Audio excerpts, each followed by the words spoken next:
큰 사장님은 뒤로 미룬다.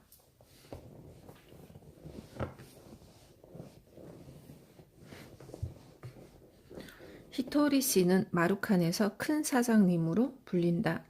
제자인 우리가 각각 회사를 가지고 있는 사장이기 때문에 스승인 히토리 씨는 이렇게 불리는 것이다. 큰 사장님인 히토리 씨가 마루칸에 나타나면 어디서나 대환영을 받는다. 물론 우리가 그렇게 시키지 않았지만 모두가 히토리 씨와 만나고 싶어 하기 때문에 자연히 그렇게 된다. 히토리 씨가 나타나면 그 자리가 환해지고 히토리 씨는 누구에게도 신경 쓰게 하지 않기 때문에 모두가 부담 없이 만나고 싶어 한다. 예를 들면 히토리 씨가 우리 회사에 온 기념으로 노래방에 간 적이 있었다. 다른 회사에서는 먼저 사장님부터 하시죠 하면서 사장을 우선적으로 배려하겠지만 마루칸에서는 다르다. 오히려 이런 소리까지 나온다. 큰 사장님은 나중에 하세요. 벌써 한 곡 부르셨어요. 히토리 씨, 두 곡을 계속 부르시면 안 돼요. 한 곡씩 하기로 되어 있으니까요. 모두가 히토리 씨에게 예사로 이런 말을 해도 좋다고 생각한다. 물론 이런 말을 들은 히토리 씨도 모두의 그런 태도에 당연시하며 언제나 미소 짓는다.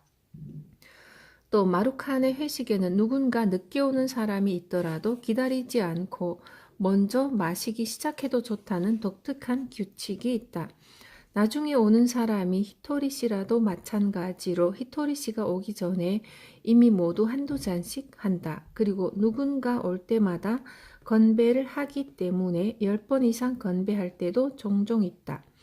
이렇게 같이 하면 먼저 온 사람도 뒤에 온 사람도 서로 신경 쓸 필요가 없이 또 하나는 모두가 스스로 따라 마시고 술 따르기를 금지하는 것이다.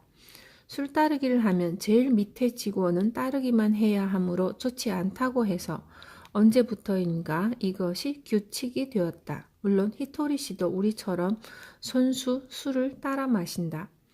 히토리 씨는 이처럼 모두에게 신경 쓰이지 않도록 배려한다. 그뿐 아니라 오히려 남들이 신경 쓰지 않는 것을 즐기는 듯하다. 어느 날 여행에서 돌아온 히토리 씨가 와서 이렇게 말씀하셨다. 굉장한 자랑거리를 이야기해 볼까? 나는 얼굴이 잘 통하더군. 히토리 씨가 자신을 자랑하는 일은 좀처럼 드문 신기한 일이라서 조금 놀라서 대체 어떤 일이 있었는지 물어보았다. 그러자 히토리 씨는 이런 이야기를 시작했다. 북해도 바닷가 한쪽에 조개구이나 볶음국수를 파는 식당이 있거든. 그 식당은 최근 몇 년 동안 내가 그 바닷가에 갈 때마다 들르곤 하지. 나는 거기서 굉장히 얼굴이 잘 통해. 거기 아주머니에게 저는 작년과 재작년에도 이 식당에 왔었어요 라고 말했지. 그러니까 아주머니가 뭐라고 했는지 아나? 아주머니는 이렇게 말했어. 죄송합니다만 생각이 잘 나지 않네요. 어떤가? 이 정도는 얼굴이 통해야지. 이렇게 말하며 크게 웃는 바람에 우리도 덩달아 웃고 말았다. 항상 가는 식당에서 얼굴을 잊었는데도 좋아하는 사람이라니 신기하지 않은가? 틀림없이 히토리 씨는 자신이 그 가게 사람이 신경 쓰지 않게 했다는 사실이 즐거웠던 것이다. 다른 사람에게 신경 쓰지 않게 하기 위해서 자신은 모두에게 골고루 신경을 써주는 사람. 그런 히토리 씨를 우리는 멋진 사람이라고 생각한다. 어제의 나는 바보였다. 히토리 씨를 보면서 우리가 멋지다고 생각하는 것은 그 삶의 방식이다. 그 중에서도 특히 히토리 씨의 향상심은 대단하다. 히토리 씨는 자신보다 약한 상대를 쓰러뜨리지 않는다. 반드시 자신보다 강한 상대나 비슷한 상대에게 도전한다. 히토리 씨는 이렇게 말한다. 처음부터 이길 수 있는 상대를 쓰러뜨리는 것은 경쟁이 아니라 상대를 괴롭히는 일이다. 히토리 씨는 모든 면에서 항상 도전하고 있다. 이만큼 이루어 놓았으니 이제는 그만두어도 된다는 것은 없다. 이것은 히토리 씨와 만난 지 20년 이상 되었지만 변함이 없다. 예를 들어 히토리 씨는 언제나 좋은 기분으로 있는데 이 역시 대단한 노력이 필요한 일이다. 그도 몇 년 전까지는 가끔 기분 나쁜 날도 있었지만 점점 그런 날이 줄고 있다. 우리처럼 아직 미숙한 사람이 더 노력하자고 다짐하는 것은 어려운 일이 아니지만 히토리 씨처럼 상인으로서 큰 성공을 거두는데도 불구하고 향상심을 잃지 않기란 매우 어렵다. 그러기 위해서는 겸손한 마음이 필요하다.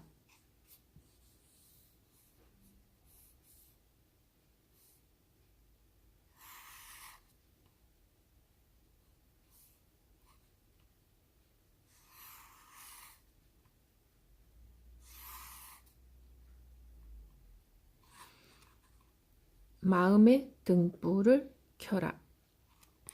필자는 히토리 씨와 전통 현악기 연주를 들으러 간 일이 있었다. 우리는 훌륭한 연주에 감동해서 연주자들에게 마음의 표시로 약간의 축하금을 건넸는데 그때 히토리 씨가 동료 한 명에게 무엇인가 귓속말을 해주었다.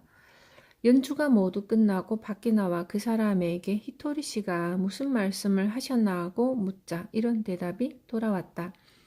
축하금을 받지 못한 사람이 없는지 잘 살펴보고 받지 못한 사람에게는 다음 연주 후에 꼭 축하금을 전해주게. 만일 받지 못한 사람이 있다면 그는 자신의 연주 실력이 서투르기 때문이라고 우울해할 것이 틀림없네. 먼저 받지 못해서 주는 것이라고 절대로 눈치채지 못하도록 유의하게.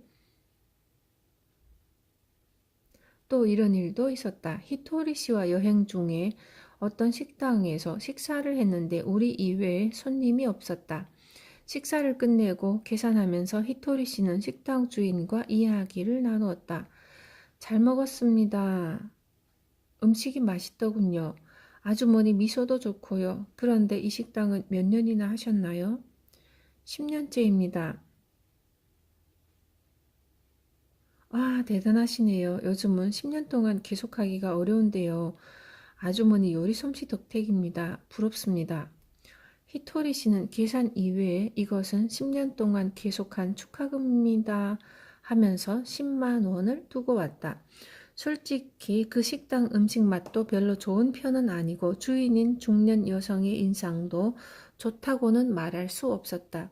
의아해하는 우리에게 히토리 씨는 이런 이야기를 들려주었다. 그 사람은 지금까지 일해오면서 그다지 좋은 일이 없었던 거야. 그래서 퉁명스러운 얼굴을 하고 있지만 저 사람도 분명히 자녀를 훌륭하게 키우면서 열심히 살아왔지 않겠나?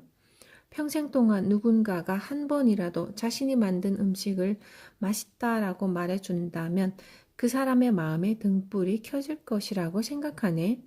마음의 등불을 켜는데 10만 원이라면 싸지 않은가? 히토리 씨가 축하금을 건넨 것은 이런 이유였다. 히토리 씨는 우리의 미숙함을 걱정하고 이렇게 말했다. 돈을 다른 사람에게 줄 때 기분 나쁜 생각을 들게 해서는 안 된다네. 부자가 되어 거만해질 바에는 돈이 없는 편이 더 낫지. 공부도 사람에게 도움을 주기 위해 하는 것이지 더 바보가 되기 위해 하는 것은 아니지 않는가? 돈을 버는 이유도 돈을 버는 일도 같은 이유지. 돈을 가지는 것은 돈을 가지고 있지 않은 사람을 바보로 만들기 위해서는 아니야. 행복하게 살기 위해 돈을 가지는 거야. 잘난 척해서는 안 된다네. 잘난 척해도 좋을 만큼 위대한 사람은 없어. 이런 히토리 씨를 보며 우리는 앞으로도 계속 제자로서 그의 뒤를 따르고 싶다는 생각을 했다.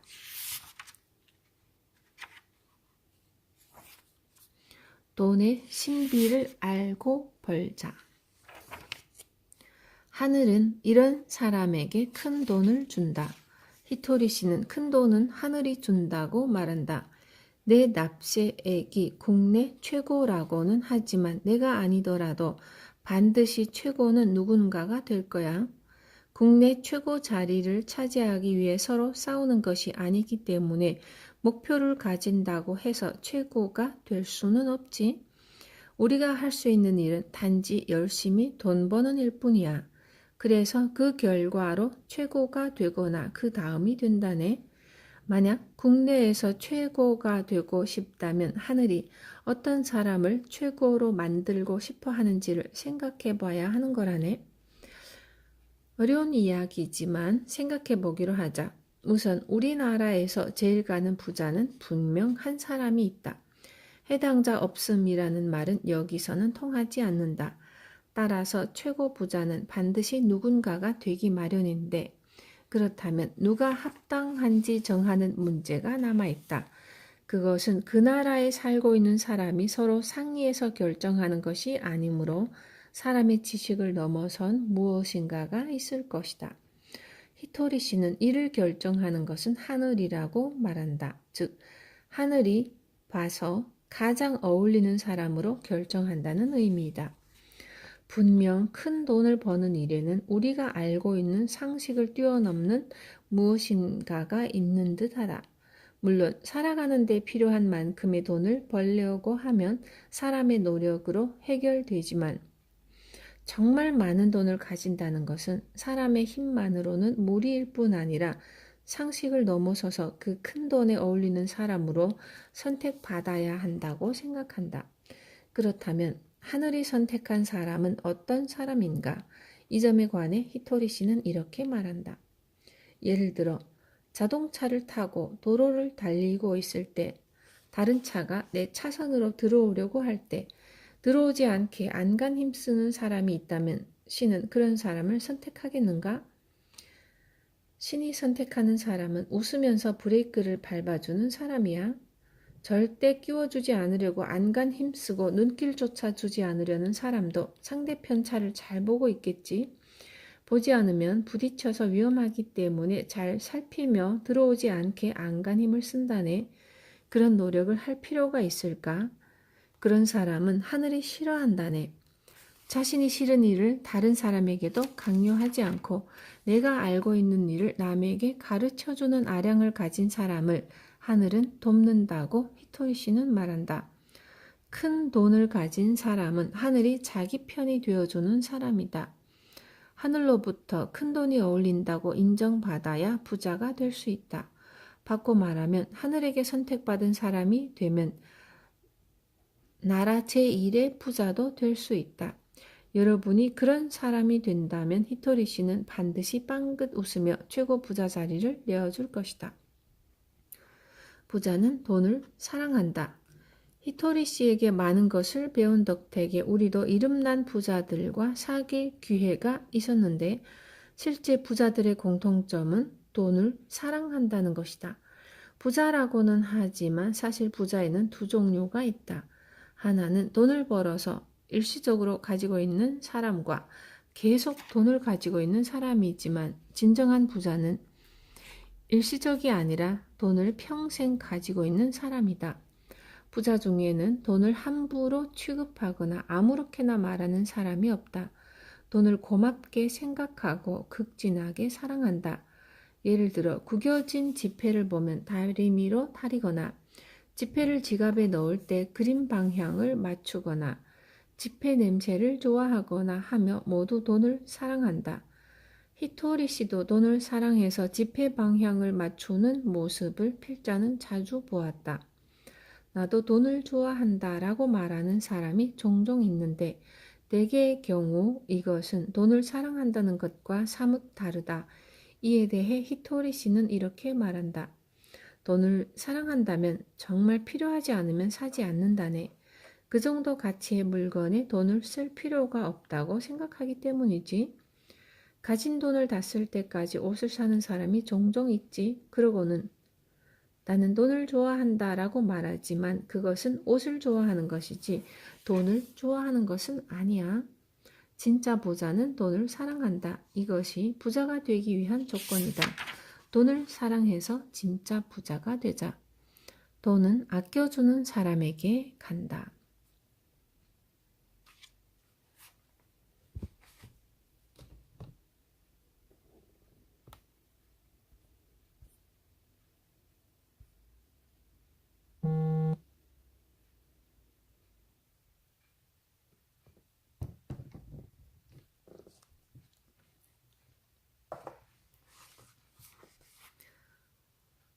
히토리 씨는 돈을 소중히 여기고 쓸데없는 곳에 절대 쓰지 않는데 이것은 구두쇠와는 의미가 상당히 다르다.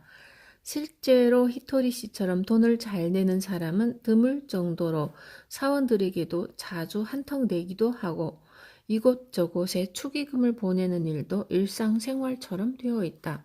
하지만 어떤 곳에 사용하는지 확실하지 않을 때는 절대 기부금을 내지 않는다. 장사할 때의 지출은 더욱 엄격해서 쓸데없는 지출은 절대 하지 않는다. 따라서 허무맹랑한 투자 이야기는 절대로 들은 척도 하지 않고 히토리 씨는 종종 돈은 사람과 같다고 말한다. 돈을 자식처럼 여기듯 다음과 같이 말한다. 나는 돈을 사랑한다네. 그래서 쓸모없는 곳에 돈을 쓰면 불쾌하다네. 내 자식이 어딘가에 가서 유익하지 못한 일을 하면 화가 날 거야.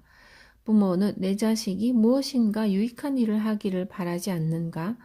따라서 돈은 의미 있는 곳에 써야 한다네. 돈아, 다녀오거라. 내가 일하면 저 사람이 기분이 밝아지니까 어서 다녀오거라. 유익하게 쓰이고 난 후 언제든지 돌아오너라. 이렇게 생각하고 돈을 쓴다네. 그래서 나는 돈을 낼 때 고맙다라고 말하지.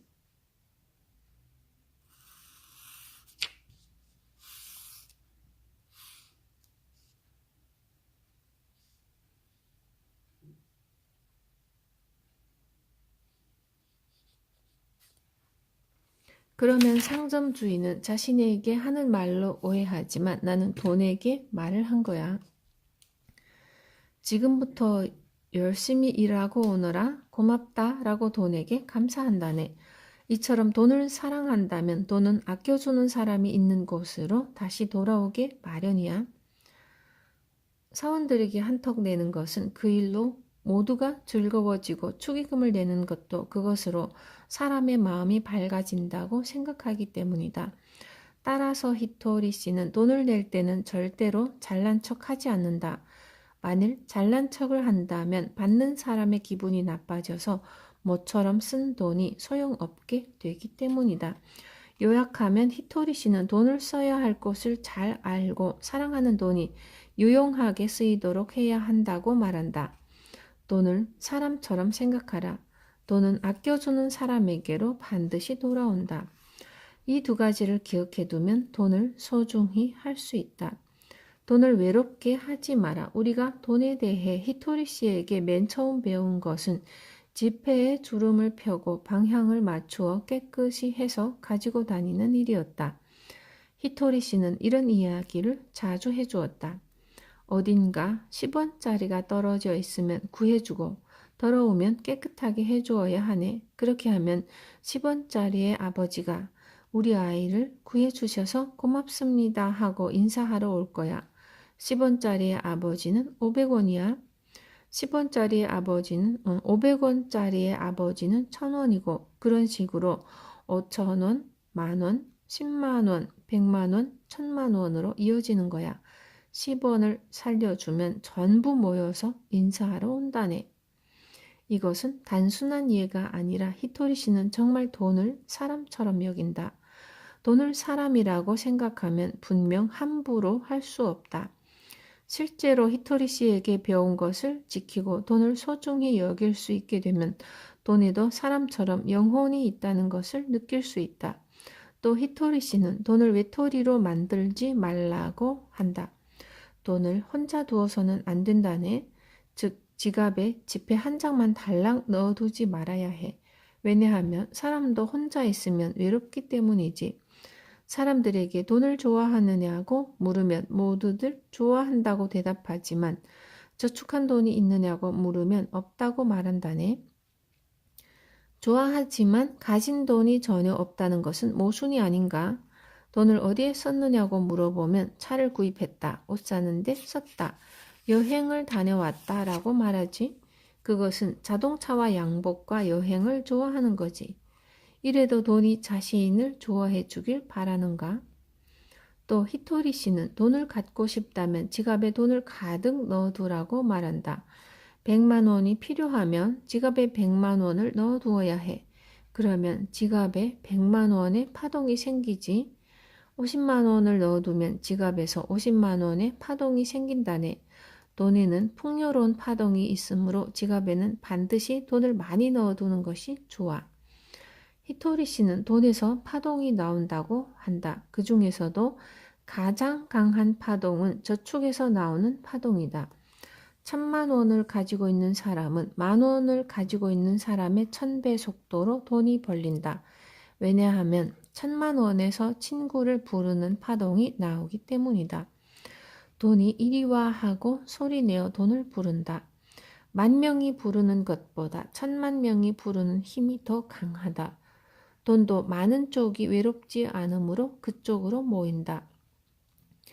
사람도 많이 모여 있는 쪽으로 모이고 일부러 돈이 좋아서 무인도에 가려는 사람은 없을 것이다. 돈도 이와 마찬가지라는 것이